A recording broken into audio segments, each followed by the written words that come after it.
Shalom, shalom. First and foremost, I want to give all the praises, glory, and honor to Yahweh, Bahasham, Yahweh Shai, Bahasham, Rachakwadash.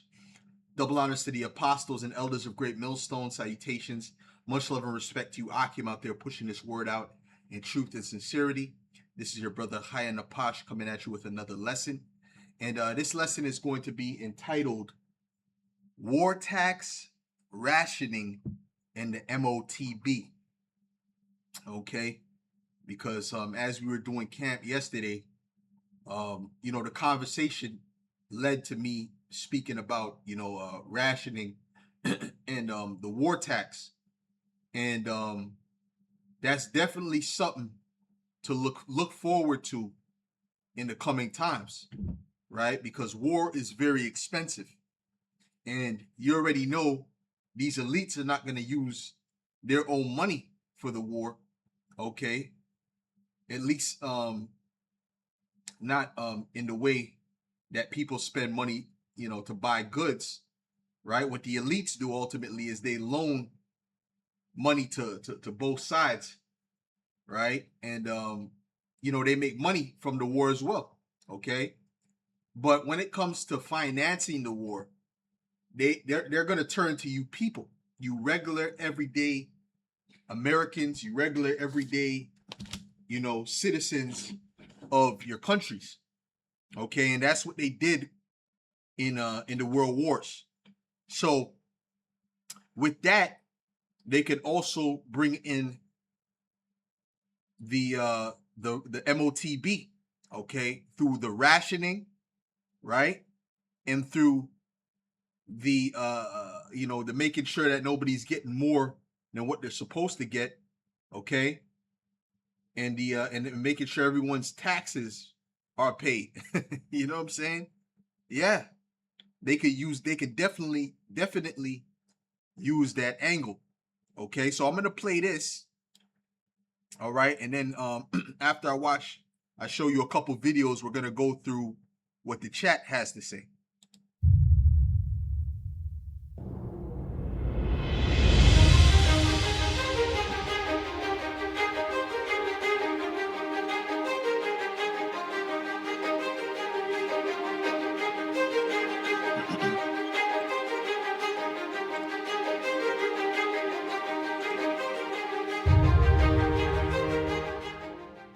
Hello and welcome to World War II and more.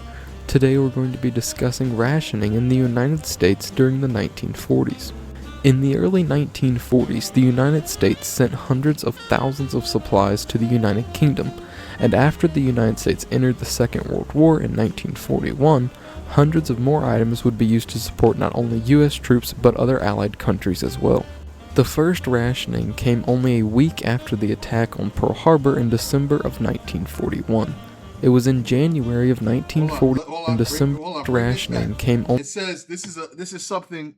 It says save a loaf a week, help win the war. Okay, so they were encouraging people to not use too much food. Okay, that goes into rationing, which goes into Revelations, the 6th chapter and the 5th verse on down. Okay, this is Revelation 6 and verse 5. It says, "And when he had opened the third seal, I heard the third beast say, 'Come and see.' And I beheld, and lo, a black horse, and he that sat on him had a pair of balances in his hand, which the balances represent judgment. And I heard a voice in the midst of the four beasts say, 'A measure of wheat for a penny, and 3 measures of barley for a penny.'" Okay, so that means what? That the price of food is going to skyrocket. All right, a penny was the day wage of a soldier, okay, back in the Roman Empire, which could get you a lot, okay, with a family of 4 or 5. All right, and you would have a big liter or more of wine left over. Okay, but and also there would be food left over as well. But in this time, it's only giving you enough measurements for a man of moderate eating. Okay, so that's a big shift in the price of food, of goods. Okay, and see thou hurt not the oil and the wine. So that's showing you that a shortage is coming. Okay, or the access of food will not be readily available. Okay, well, in the time of war, rationings happen. All right, and this war is going to be the most expensive war of them all. Let's continue. Only a week after the attack on Pearl Harbor in December of 1941. It was in January of 1942 when tires were rationed and could no longer be purchased for personal vehicles. In February of 1942, personal vehicles could also no longer be purchased, as all the vehicle factories switched to making tanks and other vehicles for the military. Woo! So hold on now. They switched from making regular vehicles to making vehicles only for the military. Okay, let's go into Joel, the 3rd chapter. Okay, and you brothers know where I'm going. All right, you should know where I'm going. This is Joel 3 in verse 9. It says, proclaim ye this among the Gentiles. Prepare war. Wake up the mighty men. Let all the men of war draw near. Let them come up. Beat your plowshares into swords and your pruning hooks into spears. Let the weak say, I am strong. So they're going to take all their money for putting it into, manufacturing cars and manufacturing things for the everyday consumption to manufacturing things for the war. Okay? They're going to literally put all their effort into that. And that's going to take away from you everyday people. It's going to take away from everyday life of you American citizens, you Canadian citizens, you British citizens, all the people that are part of that war. Okay? See, Satan done jumped on his cat. That's okay. Give me a second. Let's go ahead and bring this back a bit. Purchased for personal vehicles. Matter of fact, bring it In back February of over here. 1942, of thousands of supplies to the United Kingdom, and after the United States entered the Second World War in 1941, hundreds of more items would be used to support not only U.S. troops but other allied countries as well. The first rationing came only a week after the attack on Pearl Harbor in December of 1941.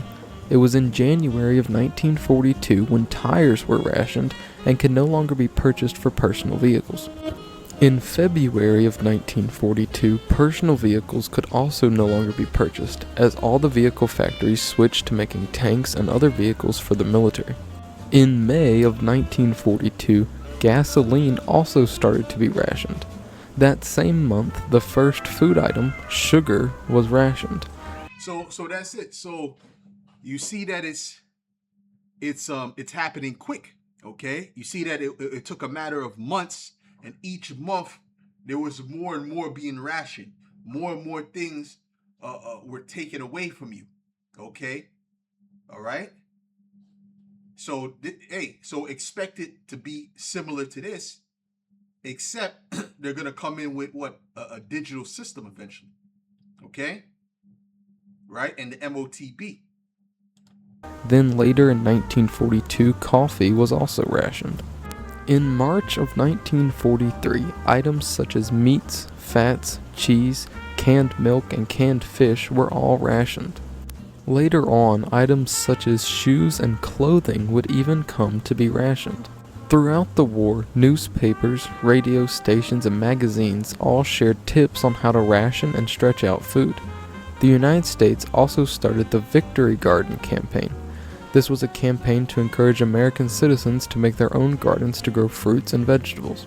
The United States launched a massive propaganda campaign to give Americans tips on how. Well, they're not gonna tell you to grow food no more. They don't want you growing food. All right, they want you to be in a perpetual system of dependence. Okay, so don't expect them to tell you to grow no food. Okay. So let's go to Ezekiel. I want to get to Ezekiel, where it speaks about the famine, man. It speaks about a famine. there's Ezekiel. I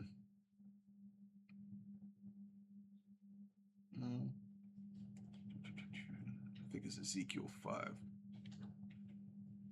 Right, no. Let's read this. This is Ezekiel 4:16, because this is coming again. The Heavenly Father is going to break the staff of bread for you people in this time. Okay, this is Ezekiel 4:16. It says, "Moreover, he said unto me, Son of man, behold, I will break the staff of bread in Jerusalem, and they shall eat bread by weight and with care." And that's what's getting ready to happen. You're going to have to eat your bread by weight and with care. Okay, you seen the poster that said what? Save a loaf of bread a day and help win the war.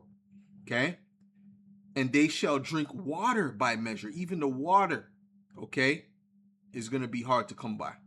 Okay, and with astonishment, that they may, because nobody's drinking tap water anyway, right? Right? Even if the tap water was running, most people are not trying to drink no damn tap water. Okay, they know that that thing is polluted, right? It says, and they shall drink water by measure and with astonishment, that they may want bread and water. And that's going to be cut off too as well at some point, the water, okay? That they may want bread and water, and be astonished one with another, and consume away for their iniquity. And that's getting ready to happen in this time. Okay, see, some people are not even thinking about what war can bring, especially a world war, specifically a world war. Okay, because that's what we're in. Okay, and the only thing is, it's going to intensify. It's going to intensify.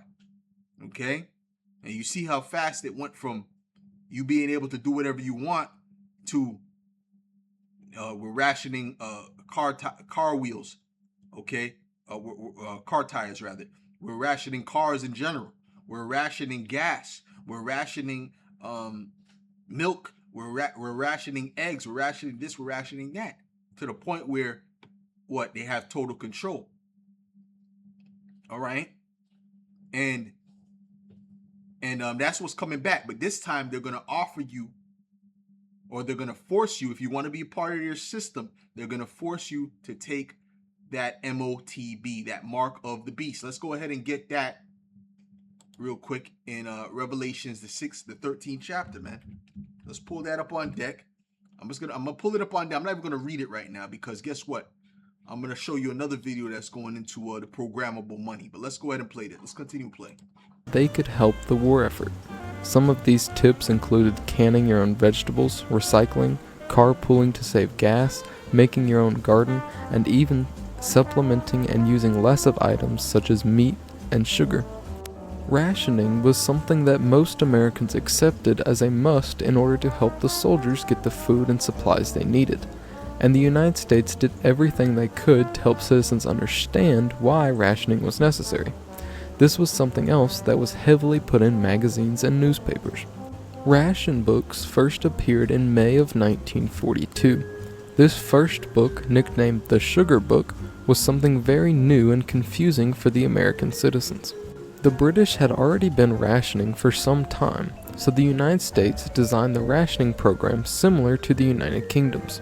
Over 5,000 ration boards, mostly operated by volunteers, issued every citizen their ration books and helped them to better understand how they worked. And are you going to be using rationing books in this time?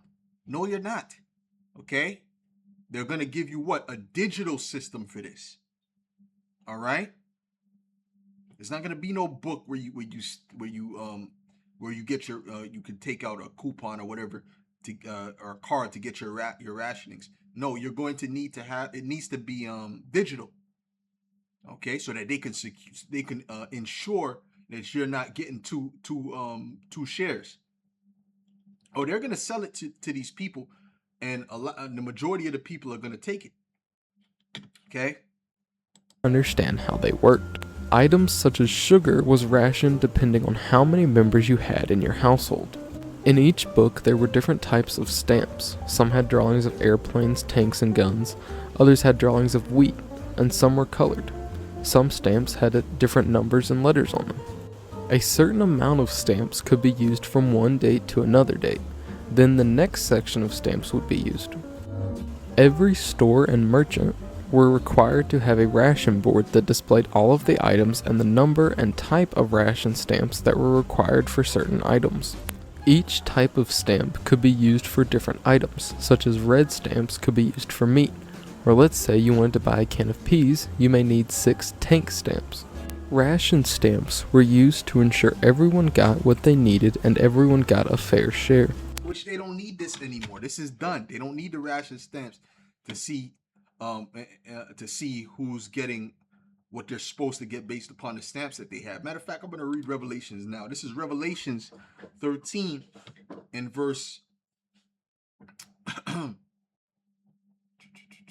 verse 15. It says, "And he had power to give life unto the image of the beast, that the image of the beast should both speak and cause that as many as would not worship the image of the beast should be killed." Okay? "And he causeth all, both small and great, rich and poor, free and bond, to receive a mark in their right hand or in their foreheads." And we always tell you that word for mark is what? Charagma. Okay? Which is an imprinted mark, a stamp. Matter of fact, let's look this up. Okay?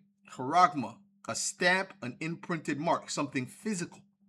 Okay? It says the mark branded upon horses, things carved. Okay? To carve. What are they going to carve into? They're going to carve into your skin. Okay? Sculpture, graven work. All right? Right? And then when you go to the root word karax, and this is spiritual. Okay? Karax, right? The definition is a pale or a stake or a palisade. Let's look up a pale or a stake. Stake. Let's type in stake. Let's look up a stake. Right. You see the shape of this stake? You see the shape of this? This is the exact same shape as the device that puts in the micro C-hep. Okay, let's type in micro shipping syringe. Let's type syringe.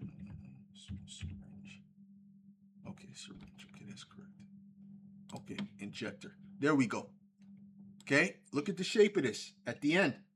This is a stake or a palisade. So the Heavenly Father, right, since he controls everything, he left clues, right, of what this mark of the beast is. Okay? And yeah, it was used for pets at one time. But guess what? The elites look at us as pets. All right? So guess what? They're gonna require everyone to be microchipped to be a part of this system that we're reading about. All right? All right?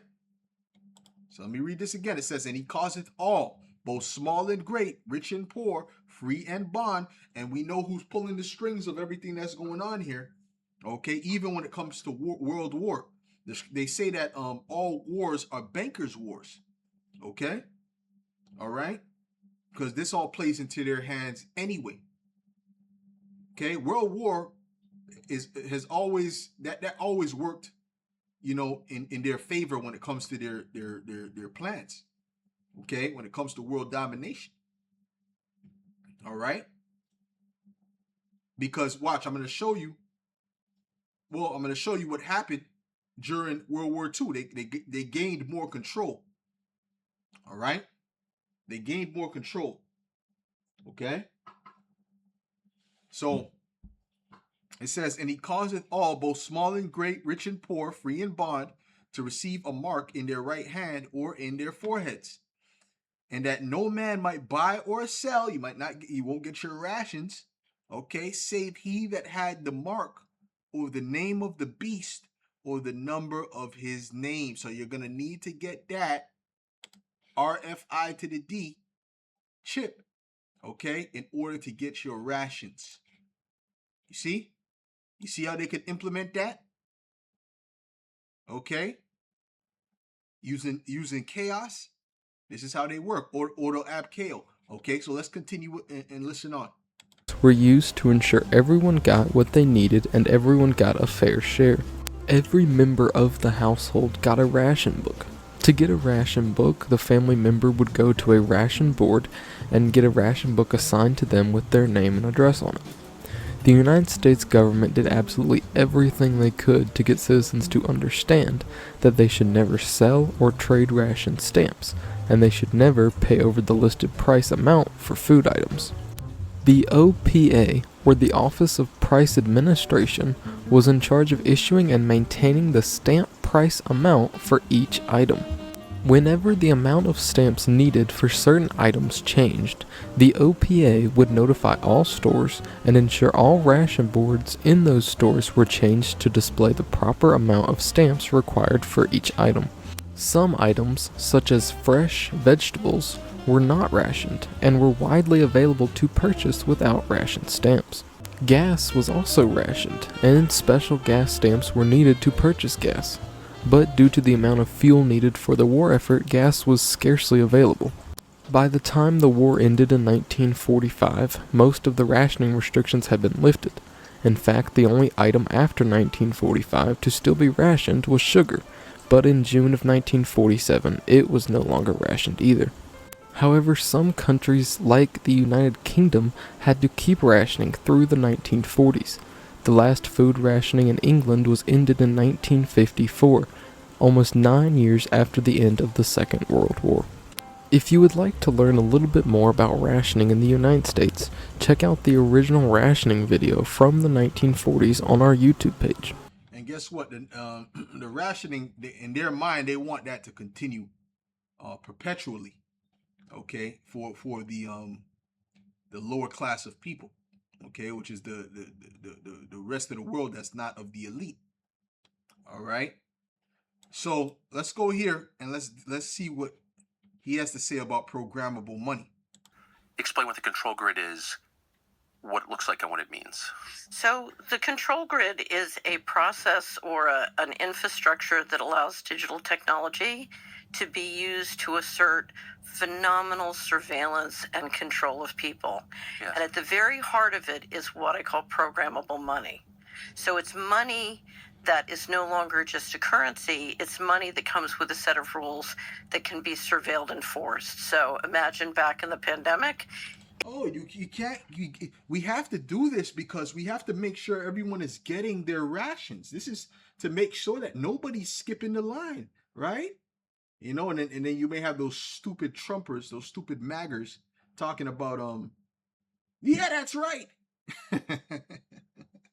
while they're being put in the system of perpetual slavery.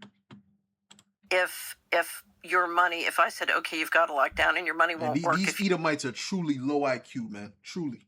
You leave your house. You can't buy gas in your car because your money is programmed with AI and software to enforce a whole set of centralized rules.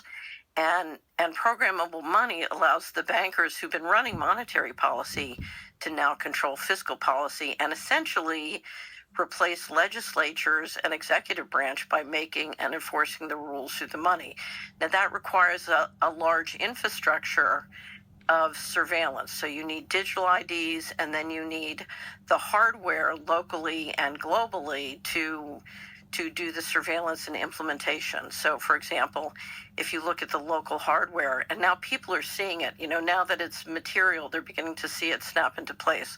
So I don't know if you know flock cameras, but there are many communities across the United States that are entering into contracts paid by the taxpayers to put up cameras all around their neighborhood that track license plates and keep that data. Yeah, it's paid by the taxpayers because the people that run what they call infrastructure, right?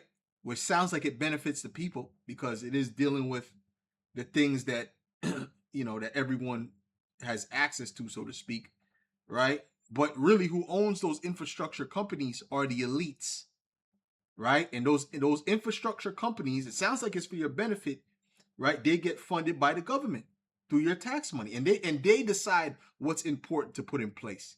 They decide what cameras go up. They decide what lights go up. They decide what kind of what kind of concrete you put down or whatever. They decide everything when it comes to the infrastructure of your cities, not you. All right. So, it's a scam. It's a big scam. Esau's the top scam artist on the earth. Data and share it with a variety of people.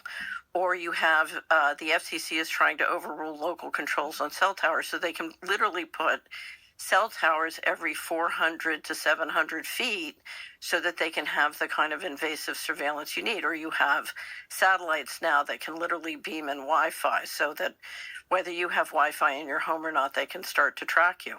And all those systems put you in what I call the panopticon. So we saw in the Middle East with the first war with Iran, we saw 11 leaders out of 12 sort of top leaders in science and government assassinated, because they're literally tracking everyone, and they can identify them and track them, and then you have invisible weaponry that can then take them out. Or well, that goes into the Palantir technology.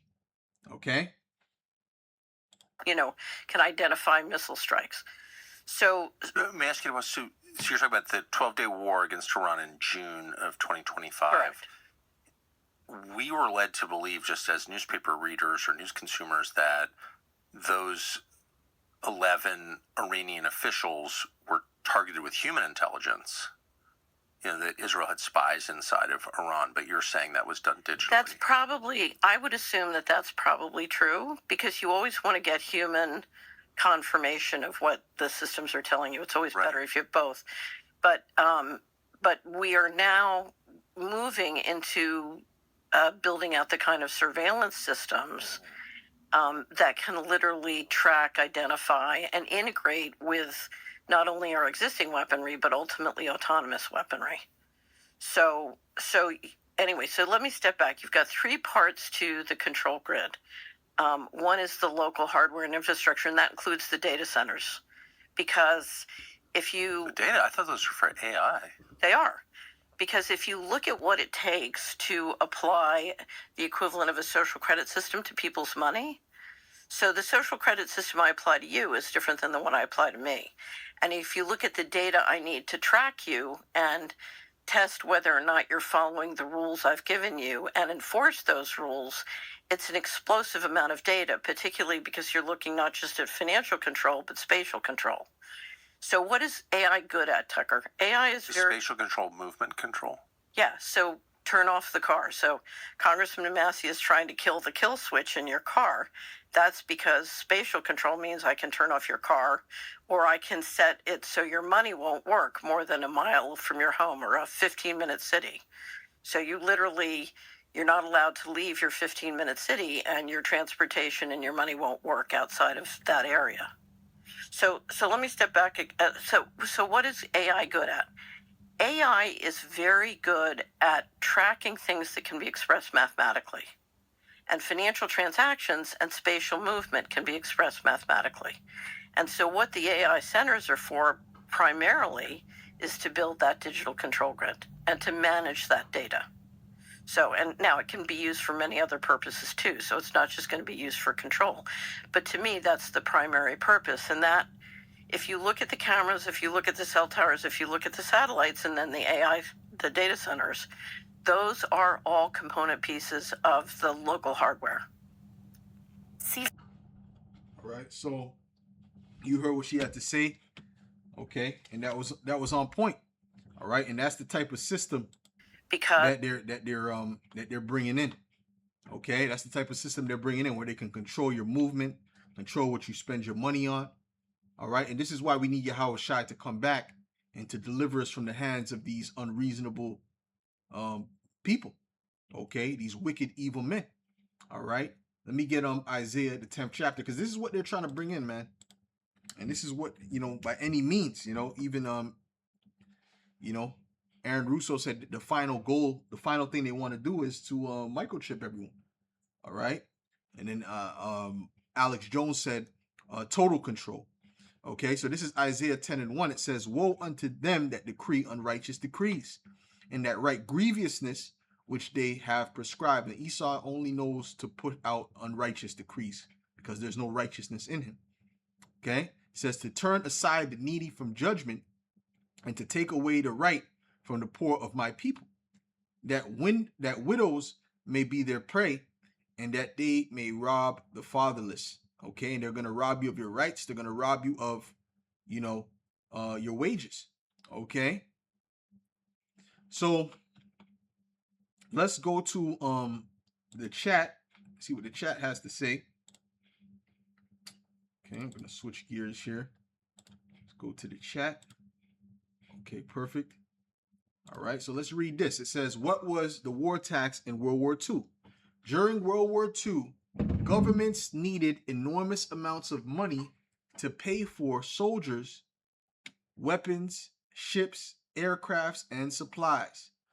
One of the main ways they raised that money was by increasing taxes, on citizens, which is, like I said before, is going to be used. You're going to fit the bill. You're going to be the one to pay the bill. Okay, often called war taxes. In both United States and Canada, taxes change dramatically. United States, a major law called the Revenue Act of 1942 massively expanded income taxes. Key changes. Before World War II, only about 7% of Americans paid income tax. Right? The majority of people were not paying income tax before the World War II. Okay, that was a new thing that came about. By 1945, over 60% of workers were paying income tax. Okay?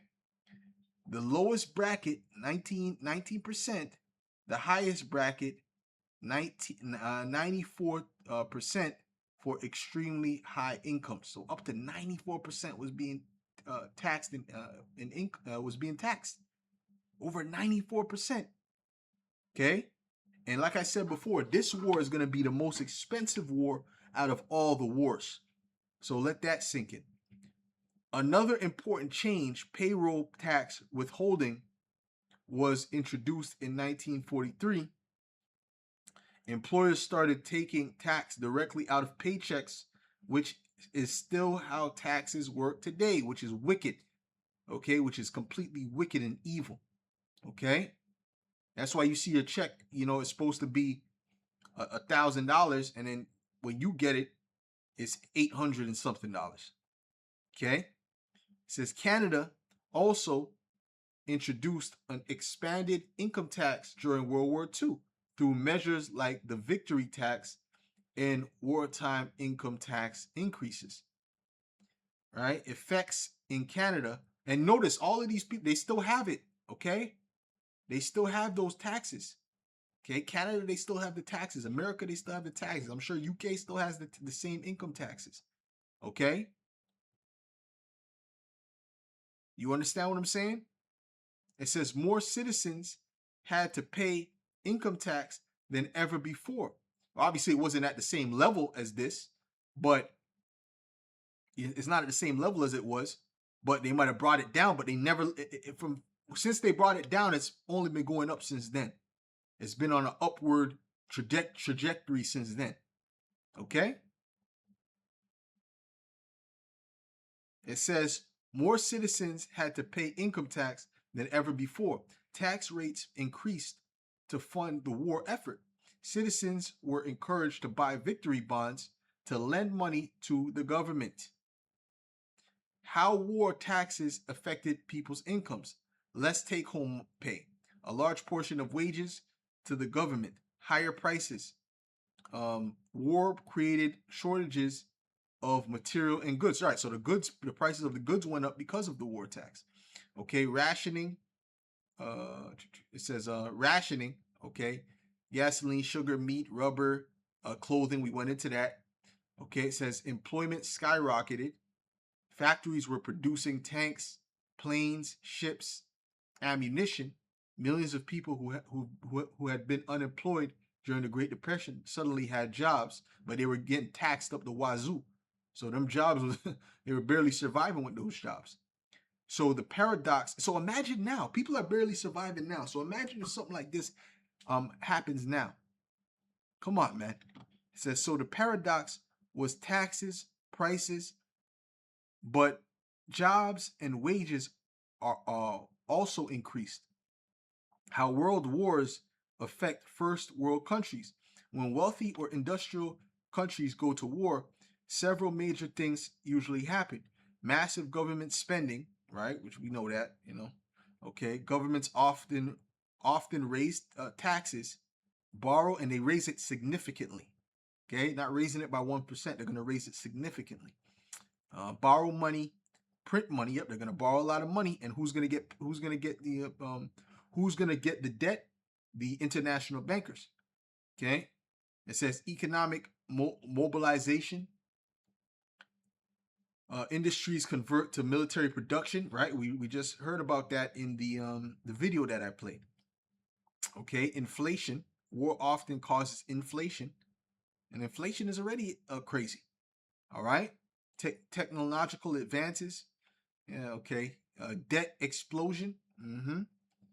Countries usually leave war with huge national debt. Yeah, they owe the bankers a lot of money. This is why the bankers, they love debt. I mean, this is why they love war. Okay. Remember, all wars are bankers' wars. Long-term effects on society, veterans benefits.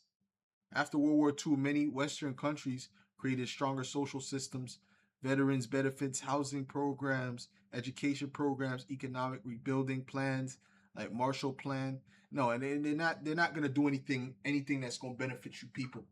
The only thing they're doing, right? And first of all, this is going to be the war to end all wars, okay? But secondly, the only thing they're going to be doing is getting you people into that digital system. That's the only thing. That's the only goal they have.